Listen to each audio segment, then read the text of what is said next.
Besides the pyramids of Giza, pharaohs and the entire ancient Egyptian ruling system continue to fascinate many people. However, from the many legends that have emerged from this ancient civilization, none is as chilling as the curse of the pharaohs. This is a curse believed to doom anyone who disturbs the tombs of Egypt's ancient rulers. But how true is it? Does the curse genuinely work, or is it a product of sensationalism and superstition? Let's find it out.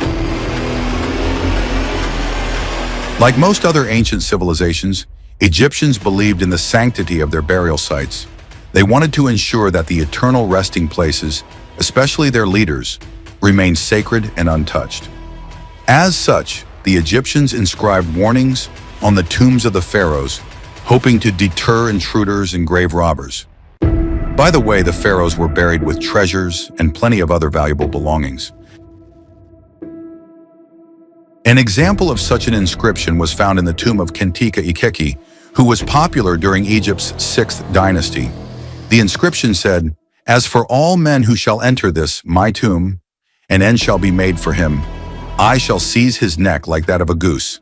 Ancient Egyptians believed that anyone who disturbed the rest of a pharaoh was cursed and would die of a disease that no doctor could diagnose.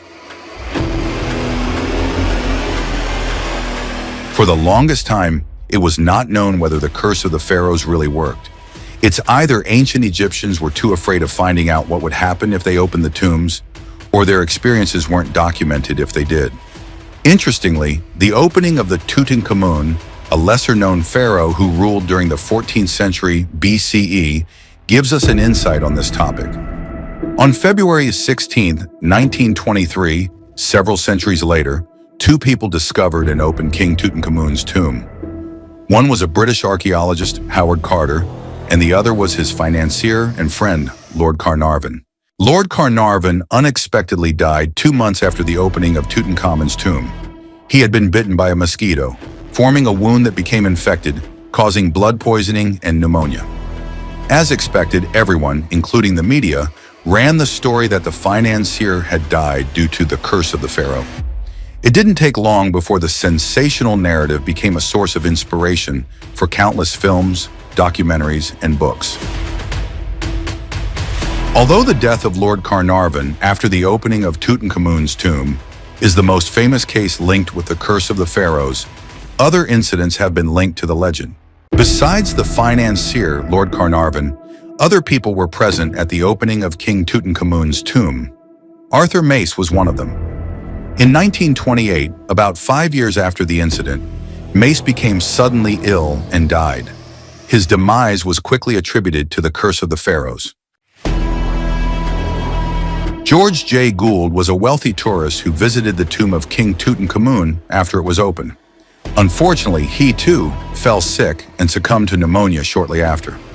His departure was linked to the curse of the pharaohs. Richard Bethel was Howard Carter's secretary. In 1929, he mysteriously died, reportedly in his sleep. This incident fueled the perception that perhaps the curse of the pharaohs could be extended to people beyond the excavation team.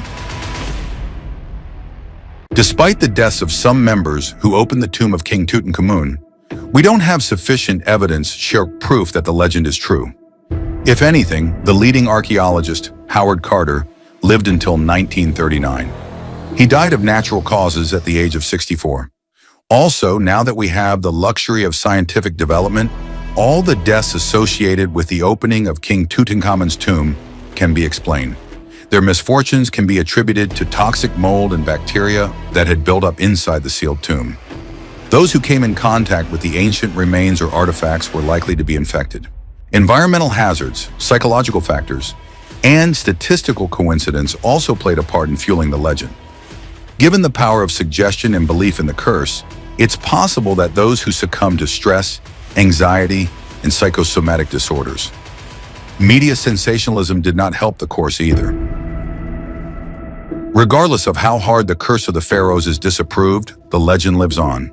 It is a captivating tale that reminds people of the awe and respect that ancient civilizations continue to command.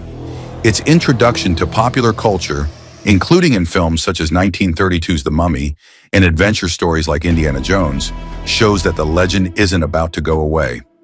Video games such as Tomb Raider help spread the narrative to younger audiences. The legend of the Curse of the Pharaohs is fascinating to learn about.